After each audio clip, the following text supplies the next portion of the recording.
OK, dans cet épisode-ci, on va commencer à rentrer dans le concret. On va ouvrir notre compte Mexi. Puis ensuite de ça, on va ouvrir un compte démo. En fait, la partie démo est dans votre compte principal Mexi. Puis je vais vous montrer comment ouvrir votre compte Mexi, comment aller dans la section de démo. On va regarder aussi l'interface de trading, comment ça fonctionne, comment avoir de l'argent fictif aussi pour vous pratiquer dans votre trading. Puis ça, c'est vraiment pratique. Je vous suggère de vous pratiquer avec l'argent démo, avec la fausse argent, du paper trading comme on appelle, parce que, tu sais, au début, on pense souvent qu'on est déjà prêt, qu'on est à l'aise pour trader avec le vrai argent dans le marché. Mais il ne faut pas oublier que le market, c'est une jungle. C'est rempli de traders qui sont extrêmement expérimentés. Des traders que ça fait des années et des années qui tradent. Puis dites-vous que chaque trader qui sont là pour venir chercher votre argent. Fait que le trading, c'est pas quelque chose qui est facile. Donc, je vous suggère de toujours commencer puis toujours vous pratiquer en premier lieu puis de prendre le temps que vous avez besoin pour vous pratiquer avec un compte démo avant de commencer à trader avec du vrai capital. OK?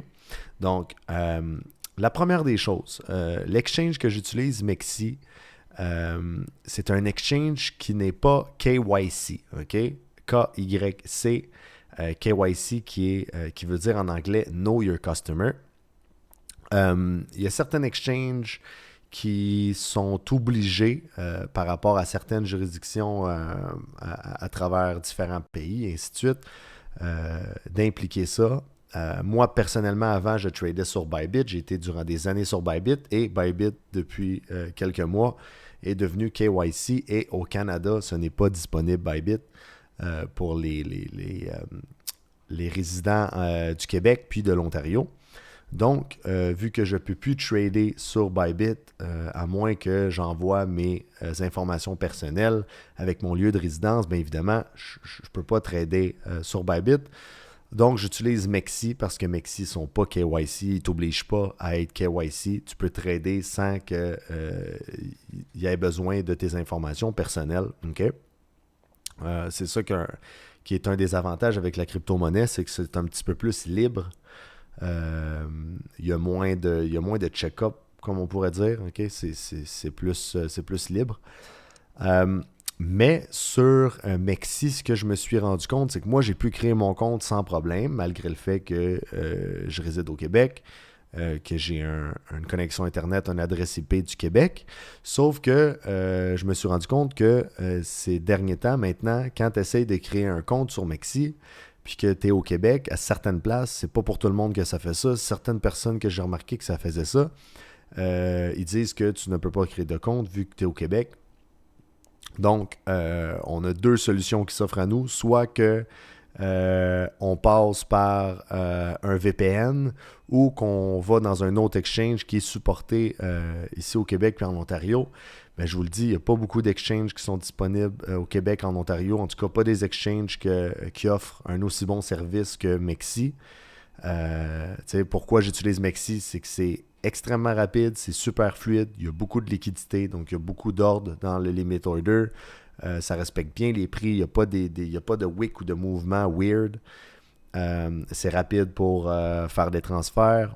Et puis surtout pour les frais de trading, en fait. Parce que chaque exchange, à toutes les fois que vous ouvrez un trade, soit un limit order ou un market order, il vous facture des frais qui ne sont pas beaucoup. Normalement, là, c'est 0,1% si on ouvre un market order, puis un petit peu moins de pourcentage comme 0,06%, 0,05% si on ouvre un trade en limite. Mais le grand avantage avec Mexi, c'est que quand on ouvre un trade en limit order, c'est 0% de frais, pas une scène. Puis, ils facturent juste des frais quand on ouvre des orders qui sont market. Okay? Puis, c'est 0,1%, ce qui est très, très bas pour l'industrie. Donc, c'est la raison pour laquelle je trade sur Mexi. Je vous invite à trader sur Mexi aussi. Puis, surtout aussi, c'est pas tous les exchanges qui offrent une section démo trading. Puis, Mexi l'offre de base. Donc, ça, c'est très, très, très, très, très pratique pour commencer à se pratiquer, se familiariser avec l'interface, ainsi de suite. OK? Donc, je vais vous donner aujourd'hui une solution, une façon de pouvoir vous inscrire sur Mexi sans être obligé de vous abonner à un VPN parce que les VPN sont payants normalement. Donc, pour ceux qui ne savent pas, un VPN, ce que ça fait, c'est que ça vient changer un peu ta localisation dans le monde. Ton adresse IP change. On a un navigateur web qui est Opera, qui a un VPN d'inclus dans le navigateur. Donc, ça va nous permettre de pouvoir nous inscrire sur Mexi sans avoir notre limitation. Puis, à partir du moment où est-ce que vous êtes inscrit, vous allez pouvoir vous connecter à partir de n'importe quel navigateur, sans VPN, sans rien. Vous allez pouvoir vous connecter aussi de votre mobile. C'est vraiment juste pour s'enregistrer sur le compte la première fois qui vous bloque pour certaines personnes quand on a des adresses IP du Québec puis de l'Ontario. Donc, pour télécharger Opera, c'est super simple. Je vais vous mettre le lien de toute façon dans la description. Mais sinon, vous allez sur n'importe quel moteur de recherche. Opera Download. Opera pour Windows ou pour Mac, peu importe. On télécharge Opera. Puis là, présentement, je suis déjà sur Opera. Okay? Donc, une fois que c'est téléchargé, une fois que c'est installé sur votre appareil, vous allez aller ici dans les paramètres en haut à droite. Ah, là, on ne voit pas.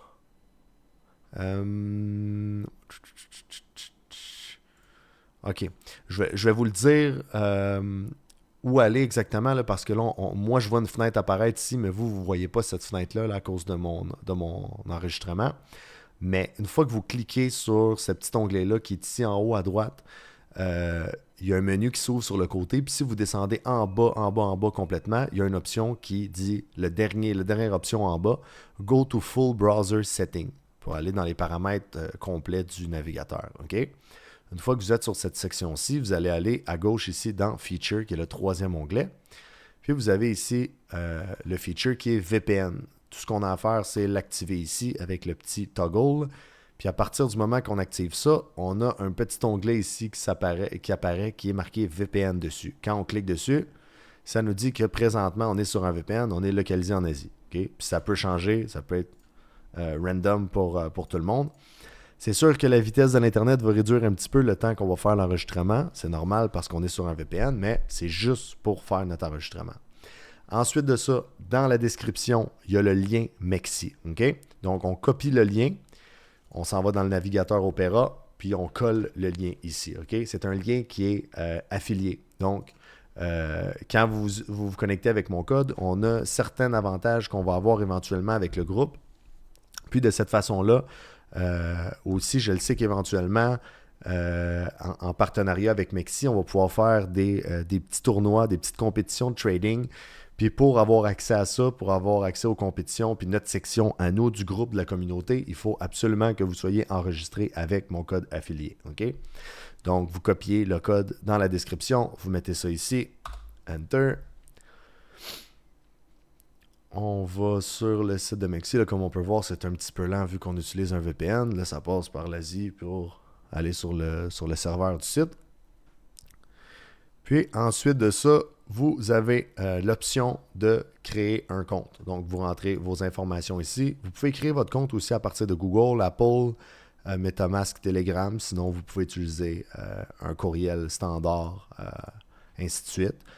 Une fois que vous allez vous inscrire, ils vont vous envoyer un message par courriel. Vous allez confirmer votre compte. Une fois que c'est fait, là maintenant, votre compte Mexi est créé. Vous pouvez vous connecter à partir de n'importe quel navigateur ou l'application mobile aussi sur votre téléphone portable.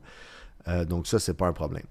Donc, je vais enlever en fait, je vais me connecter sur mon compte Mexi pour vous montrer. Là, c'est normal que ça soit noir pour l'instant. On va changer ça ici. OK. Donc, ça, c'est bon ici. Donc, à partir du moment où est-ce que vous avez créé votre compte, vous allez, une fois que vous êtes connecté sur Mexi, que tout votre enregistrement est fait, vous allez aller ici en haut dans le menu déroulant, dans la section Future, et vous allez aller ici dans la section Demo Trading, juste ici. Donc, on clique là-dessus. Une fois que l'interface s'ouvre, C'est exactement le même interface que le vrai interface quand on trade avec du vrai capital. Je vais juste diminuer ça un petit peu ici. C'est exactement la même interface, donc c'est une bonne façon d'être capable de se familiariser avec les options, euh, puis l'interface, puis tout le système avant de commencer à trader avec du vrai capital. Donc une fois que vous êtes dans cette section-là ici, on va aller dans la section en bas à droite dans Wallet, puis on va cliquer sur Receive Demo Coins. Parce que là, présentement, ça dit que Insufficient Account Balance, Top Up to Start Future Trading Now. Ça dit que là, présentement, tu n'as pas d'argent, tu ne peux pas ouvrir de trade. Tu n'as pas une scène. Fait que là, on va cliquer sur Receive Demo Coin. Puis, Mexi dit, OK, moi, je peux te donner 50, je pense que c'est 50 000. Je pensais que c'était 50 $. Non, c'est 50 000 qu'ils peuvent te donner en coin de démo. Je suppose que si tu perds tous ces coins-là de démo, je ne sais pas si il t'en redonne automatiquement ou si tu as besoin de contacter le support pour qu'il puisse t'en débloquer d'autres. Ça, ça reste à voir. Mais ce que je vous recommande de faire, c'est commencer avec des petits montants, même si on trade avec du fictif, même si on trade en démo. Allez pas avec des super gros montants. Si vous allez trader, exemple, avec un 100 $, 200 $, 500 $ ou peu importe, commencez pas à trader avec des 10 000, 20 000 $ parce que vous n'allez pas être bien familiarisé avec la grosseur des trades. C'est assez important de pouvoir bien représenter le même type de capital avec lequel vous allez trader. Okay? Donc, dans ce cas-ci, on va reprendre le même exemple qu'on reprend depuis le début de la formation. On va y aller avec 100 $. On va faire confirmer. Donc, si maintenant on regarde notre wallet balance, on a 100 $ en USDT. Okay? Le USDT, juste pour qu'on puisse faire rapidement, moi je trade en USDT avec du vrai capital. Le USDT, c'est un stablecoin dans le monde de la crypto. C'est un coin qui on appelle Tether, okay, qui suit le prix du US. Donc, techniquement, un USDT vaut 1 $ US. Okay? Vu qu'on est sur le monde de la crypto, on ne trade pas avec de l'argent américain, on ne trade pas avec de l'argent canadien, on trade avec de la crypto-monnaie. Sauf que pour être capable de bien trader, puis être capable de bien comprendre nos quantités, puis ainsi de suite, si on se mettrait à trader 0.0008 Bitcoin, puis on trade l'Ethereum, fait qu'on trade 0.5 Ethereum pour 0.0007 Bitcoin, puis que là, dans notre trade, on fait 0.003 Ethereum, à un moment donné, ça devient mélangeant. Fait que c'est pour ça qu'on a des stablecoins comme ça, pour nous permettre pour faciliter un peu le trading. Mais je ne dis pas que c'est impossible de trader d'une crypto à un autre. Là. Il y a moyen de faire ça. On a du inverse trading aussi qu'on va parler plus tard aussi dans la formation. Pour l'instant, ce n'est pas très important. Moi, je trade avec du USDT la majorité du temps, puis on va fonctionner comme ça. Donc, présentement, on a 100 $ US dans notre compte démo. Okay? On va regarder l'interface de trading. On va résumer ensemble un peu ce que c'est ici. Donc, on a ici notre leverage. Okay? Donc, moi, présentement, je vais me mettre sur le cross. Je trade toujours sur le cross. Ici, ensuite, on a le leverage. Mexi nous donne l'option de pouvoir aller jusqu'à 200 de leverage. Mais je vous le dis, personne ne devrait trader à 200 de leverage. Personne ne devrait trader à 150 de leverage. Rares sont ceux qui peuvent trader à 125 de leverage. Même là, ça commence à être extrêmement dangereux. 100 de leverage, super dangereux aussi. Donc, je vous recommande de laisser ça à x20 déjà de base. En fait, cette limite-là nous permet juste de, exemple maintenant qu'on veut ouvrir un trade de quantité maximum. Okay? On va aller voir ici. Si, exemple, je prends mon 100 $ puis que je le mets à 20 de leverage, donc j'ouvre le maximum de quantité de trade que je peux ouvrir. D'ailleurs, on va le mettre en USDT parce qu'ici, présentement, quantité, il est marqué BTC, donc Bitcoin. Fait que si on regarde en bas ici, mes quantités sont en Bitcoin. En ce moment, le maximum que je peux acheter, c'est 0.0648 Bitcoin. Mais pour que ça soit plus facile à comprendre, on va cliquer sur le petit triangle qui est à côté ici de BTC. On va sélectionner USDT. Donc, de cette façon-là, c'est beaucoup plus facile à voir le type de position qu'on prend parce que si on regarde au maximum à 100%, à 20 de leverage, je peux ouvrir une position de 2000, en fait de 1990. OK? Pourquoi je ne peux pas ouvrir une position de 2000? C'est que le 8$ et quelques, ça, c'est les frais de market. Si jamais je veux rentrer dans le trade, comme je vous disais, les exchanges facturent des petits frais, évidemment, pour nous permettre de trader.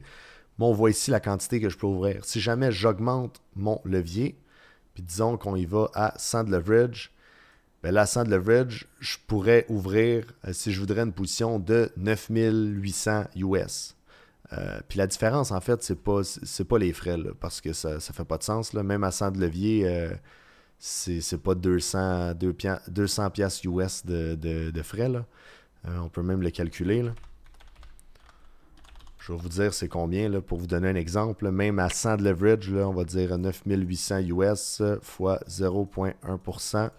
C'est 9,80 de frais. Donc, ils font juste se garder une petite marge de manœuvre. Là. Je pense que c'est dû au fait que vu qu'on achète market, on peut être fill un peu plus haut, un peu plus bas. Il y a une petite marge de manœuvre qui se donne ici. Donc, tu sais, moi, je vous recommande d'y aller avec du bas leverage. Comme je vous dis, là, on a déjà calculé les exemples dans l'épisode avant. On calculait des exemples entre 1 et 5%. Puis on voyait qu'on ne dépassait pas vraiment le 5-6 de leverage. T'sais, on va tourner entre 1 et 5 et 6 de levier qu'on va avoir besoin. Donc moi, je vous invite à laisser ça à 20 de leverage ou mettre ça à 10 de leverage, 15 de leverage si vous voulez être sécuritaire. Donc pour l'instant, on va le laisser à 20. OK? Parce que ça ne sert à rien de l'avoir trop haut si vous n'avez pas besoin de trader avec ce capital-là. OK?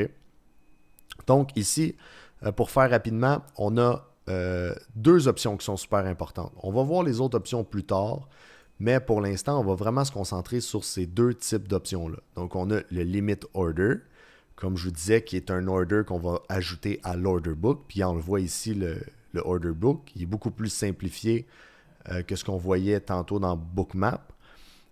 Donc ici, comme on peut voir, à 30 679, on a pour 15 000, 9 millions, 10 millions, 13 millions de Bitcoin. Non, c'est ça ici. C'est 29 millions, 20 millions, 25 millions de Bitcoin en short position. Ça veut dire que si le prix monte là, il y a ces orders-là qui sont dans l'order book. Puis à l'inverse, si le prix descend dans ces niveaux-là, parce que là, le prix actuel est 30 677, donc si ça descend, il y a ces orders-là qui sont dans l'order book aussi. Donc, si jamais vous voulez ajouter un order ici, qu'on dit, bon, ben garde-nous à, on va dire 30 580. Donc, on va marquer 30 580. Nous, on veut ouvrir un trade de 100$. Puis que je clique sur Open Long ici. Ça, on a une boîte de confirmation. Là, je vous conseille de cliquer sur Never Show Again. Ça peut être vraiment fatigant quand on essaie d'ouvrir des trades puis être rapide. Mais si jamais vous voulez la garder pour être sûr, vous pouvez aussi, il n'y a pas de problème. Donc, je mets ça ici. Comme on peut voir dans l'interface qu'on voit là, on a ici un Open Long à 30 580 pour une valeur de 97,85 $. OK? Donc, si le prix descend là présentement, je suis sur le chart 1 heure, là, les temps les time frames du chart sont juste en haut ici, comme sur TradingView. On va le mettre exemple sur le 5 minutes. Donc, quand le prix va descendre ici, je vais me faire fill et je vais être rentré dans un long position à 30 580. OK? À l'inverse, si j'ouvre un ordre qui est en market, ce que ça va faire, on va ouvrir pour 100$ aussi. Si je fais long, là, on voit en bas ici, je suis rentré dans Open Position. On voit que j'ai une position qui est là, je suis rentré automatiquement. Donc, moi, j'ai dit à l'exchange, moi, je vais acheter market. Ça veut dire que je veux acheter au premier prix qui est accessible pour moi maintenant. Je vais acheter là. OK? Ça, c'est des ordres qui sont market. Donc, on comprend un petit peu mieux la différence entre les ordres limites et les ordres market. Donc, une fois qu'on a une position ouverte, on a la position qui s'ajoute en bas ici. dans ces informations-là, on a plusieurs informations. Évidemment, on a notre trading pair qui est là à gauche parce qu'on peut ouvrir plusieurs trades en simultané. Si jamais vous voulez voir les autres marchés, là, on a l'Ethereum, on a des altcoins, Solana, Shiba, MX. Bon, on en a des centaines comme ça. Nous, on va focuser, on va se concentrer sur le Bitcoin. Donc, on voit ici que c'est un long position. Donc, c'est un achat, c'est une position vers le haut. On est à 20 de levier. La grosseur de notre position est de 98,16 sous. 98,16 sous. On voit notre entrée average qui est 30 637. Pourquoi ça marque average entry price, donc l'entrée approximative, c'est que si je voulais, je pourrais rajouter un autre 100$ ici, market, acheter, puis là, l'average vient d'augmenter parce que c'est le 100$ que j'ai acheté plus bas ici, puis là, un autre 100$ que j'ai acheté en haut. Donc, il s'est ajouté sur la même position. On n'a pas une deuxième ligne qui s'est ajoutée. Regarde, on voit ici que maintenant, la quantité est de 200, presque 200, 196. Et mon average a monté ici, là. OK? Le fair price, ça, c'est le prix actuel. Comme on voit, il bouge par rapport à ce que le prix est là actuellement. Puis, on a le prix de liquidation estimé. C'est-à-dire que, comme on parlait tantôt, là, présentement, j'ai un trade de 200$. Si jamais le prix du Bitcoin descend à 15 169, ma perte va totaliser mon capital au complet, qui est 100$. Donc, ma perte va être égale à 100$. L'exchange va fermer automatiquement mon trade. OK? Donc, mon trade est fermé. J'ai tout perdu mon argent. Donc, ça nous l'indique aussi. C'est quoi notre prix de liquidation? Le ratio de margin, c'est simplement que si, exemple, on va dire que j'ouvre une quantité au maximum que je peux ouvrir, qui est 1800, on va l'ouvrir, qui est 2000 au total.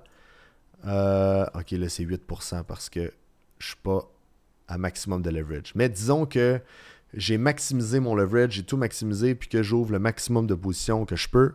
Mon ratio de margin va être très, très élevé parce que là, l'exchange ne peut plus me passer de l'argent. C'est le ratio un peu qui te reste comme marge de manœuvre par rapport à ce qu'ils peuvent te prêter. OK? Ici, c'est un peu le même type d'information. C'est pas très important. Puis ici, on a notre Unrealized P&L. Donc, on a, techniquement, si je fermerais mon trade actuellement avec une quantité, parce que là, je n'ai rajouté, là maintenant, j'ai une position de pratiquement 2000 US. Donc, c'est la quantité maximum à 20 de leverage. Là, on voit qu'actuellement, mon average price est là ici en haut. Puis, le prix est descendu en bas. Donc, j'ai une perte de 1,41 si je décide de fermer le trade actuellement. Okay? Ce qui est 1,41%. Ça nous donne en temps réel nos gains non réalisés ou nos pertes non réalisées. Ensuite de ça, à droite, on a une option qui est TP/SL. Ça, c'est Take Profit et Stop Loss. Donc, si je voudrais, je pourrais dire, bon, OK, si le prix descend en bas de ce lot-là ici, qui est à 30 625, moi, je veux sortir du prix. Je veux sortir du trade, 30 625.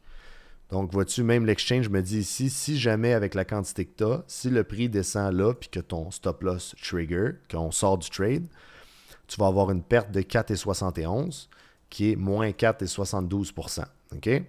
Puis disons que le take profit, on va le mettre à 30 700. Plus que ça. 30 800. Puis si jamais le trade monte puis que ça hit le take profit, je vais faire 6,66 de profit qui va être un 6,67%. Donc si je fais confirmer ici, puis confirm, là on voit il y a d'autres lignes qui viennent de s'ajouter dans notre interface. Donc si le prix descend ici, automatiquement mon trade va se fermer en ordre market. On va récupérer les pertes et le trade est fermé. Puis si jamais ça continue ici en haut puis que ça vient frapper cette ligne-là ici, le trade va fermer automatiquement puis que ça va récupérer les profits. Donc, c'est avec cette option-là ici qu'on peut faire ça ici. Puis là, on va le voir en live. Là. On va voir le trade se fermer directement ici. On va patienter, voir si ça va y aller. Puis aussi après, ce qui est pratique, c'est qu'une fois que vous avez mis vos stop-loss, on peut les bouger aussi. Comme là, je l'ai bougé, je confirme, je fais juste appuyer sur la petite boîte ici, puis je le bouge, confirmer. Le gars, on va voir, on va sortir du trade normalement une fois que le prix va toucher cette ligne-là ici. Là, ça ne veut pas, ça fait exprès. OK, attendez un peu. Ça va y aller. Bon, ça ne veut pas frapper mon stop-loss. On va le monter encore un peu. Ah! Là, c'est fait. J'étais sorti du trade. Ça le dit ici. Mon trade a été fermé. Donc, ça, c'est fermé. OK, on a récupéré les pertes. OK, j'ai fait une petite coupure parce que j'ai oublié de donner une information qui était cette partie-là ici quand on a un trade ouvert. OK, là, présentement, je vais enlever le stop-loss, le take profit. Ce qu'on pourrait faire, c'est récupérer aussi du profit sans être obligé de mettre un limit order, de mettre une ligne ou un niveau pour récupérer notre profit. Disons que si on veut fermer le trade absolument, on peut utiliser l'option flash close pour fermer le trade. Donc si je fais flash close, ça ferme mon trade automatiquement maintenant au même moment que j'appuie le flash close. Si on regarde dans mon position history, j'ai fermé le trade, j'ai eu un 0.13 $ de perte. Puis aussi, je vais vous montrer un autre exemple. On peut décider d'ouvrir, là présentement, je viens d'ouvrir un trade market. Je pourrais décider, bon, ben, je vais récupérer un peu de profit ou je vais fermer une partie de mon trade. Ce qu'on peut faire, c'est qu'on n'est pas obligé de le fermer au complet. Là, on a 500 $ d'ouvert dans le trade. Je pourrais dire, bon, ben, garde, en ce moment, j'aimerais ça fermer 50% de la quantité. Donc, 50%, ça va être 250 à peu près. Puis, soit que je le mets à un prix, soit que je dis, bon, ben moi, je veux fermer 50% à 30 684, ou je pourrais dire, je peux appuyer sur la petite éclair ici à côté. Puis là, ça dit best price. Donc, si je ferme ça, ça vient de fermer 50% de mon trade, donc 250 $, puis ça l'a fermé au meilleur prix que je pouvais là actuellement pour maintenant. Donc, vous pouvez jouer avec votre trade comme ça ici.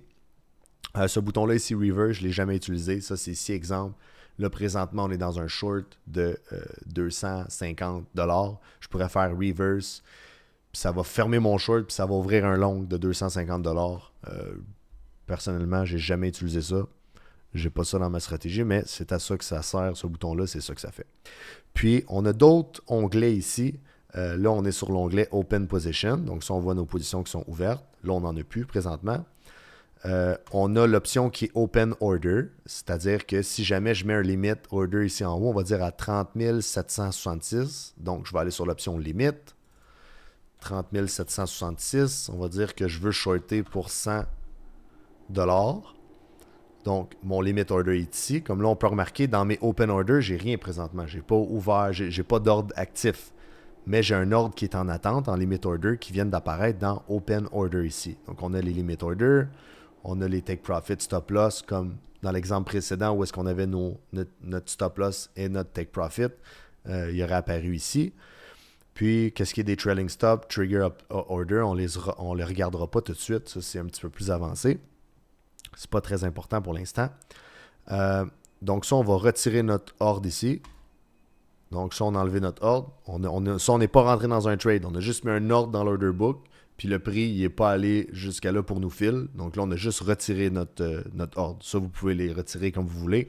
Il n'y a pas de frais non plus quand vous mettez des orders comme ça puis que vous les retirez.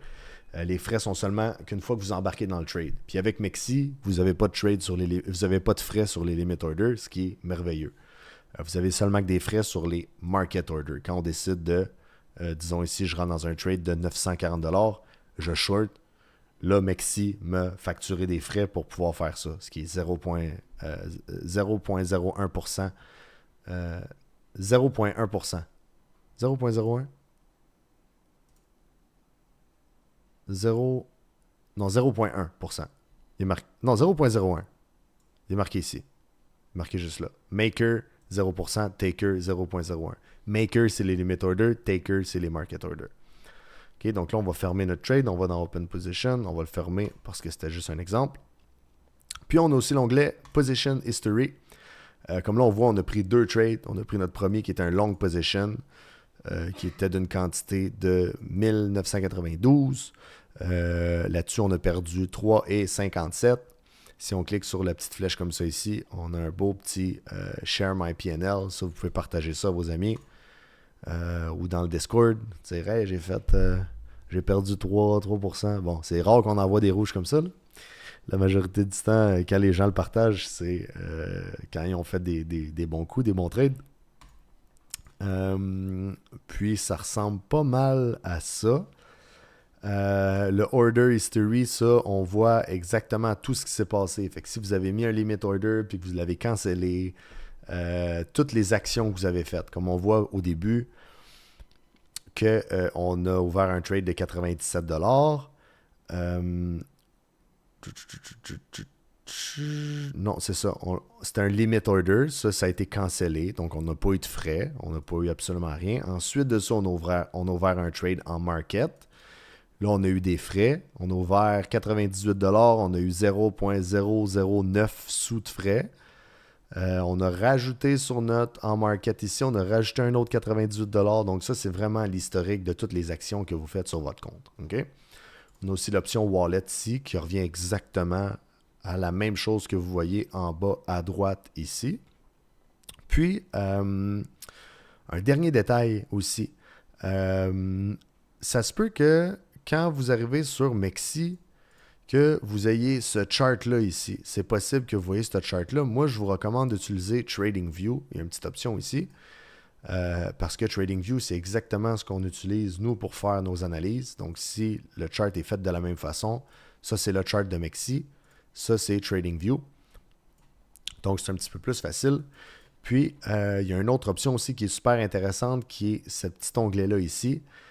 Si jamais vous ne voyez pas les orders, que vous, tu sais, comme quand on voyait les lignes, on voyait tous nos orders, les take profit, les stop loss. Si jamais vous ne les voyez pas, assurez-vous que c'est bien coché ici pour être capable de voir vos orders visuellement sur le graphique. Ça l'aide beaucoup de voir ça visuellement. En tout cas, moi, personnellement, ça l'aide. Si vous n'aimez pas ça, vous pouvez toujours aussi ajuster ça comme vous voulez. Les time frames sont ici. Puis, mis à part ça, ça ressemble pas mal à ça. Donc, limit order ici, market order ici, notre leverage qui est là ici en haut. Les quantités, évidemment, quand on achète en market order, on peut soit utiliser le slider pour déterminer notre quantité qui est déterminée ici là, ou on peut carrément taper à l'intérieur de la boîte, donc exemple 100$. Quand on va dans la limit order, évidemment, on a deux boîtes parce qu'on a la quantité, mais on a aussi le prix qu'on veut faire notre ordre parce qu'on n'oublie pas, les limit orders, c'est un ordre qu'on ajoute à l'order book. Puis la même chose avec la boîte ici, on peut utiliser le slider comme on peut utiliser directement la boîte pour entrer des quantités. Puis si jamais vous voulez déjà mettre vos stop loss puis vos take profit, dans l'exemple précédent qu'on avait fait, qu'on avait déjà tout calculé d'avance avant de prendre notre trade, ben on pourrait se dire, bon, moi, je vais embarquer dans un trade, on va dire à 30 701. Fait que 30 701, un trade de 100$. Puis on va cocher ça ici. Puis là, on a deux petites boîtes qui apparaissent. On va mettre notre stop loss qui est juste ici en dessous à 30 635. 635. Puis on va mettre notre take profit en haut à 30 765. On peut le faire comme ça ici. On fait open long. Donc là, OK, là, ça l'a frappé au même moment mon limit order. Puis là, comme on vient de voir, je n'ai pas besoin d'appuyer là-dessus ici sur ma position pour rajouter mon stop loss et mon take profit. Avant même de mettre mon order, je l'ai déjà configuré ici en cochant ces options-là ici, long take profit stop loss ou short take profit stop loss si j'avais décidé d'ouvrir un short position. OK? Donc, ça, c'est ce qui résume l'interface de trading. Donc, je vous conseille, comme je vous dis, je vous recommande de faire vos tests puis de jouer beaucoup avec l'argent démo avant de commencer à jouer avec votre vrai capital. OK?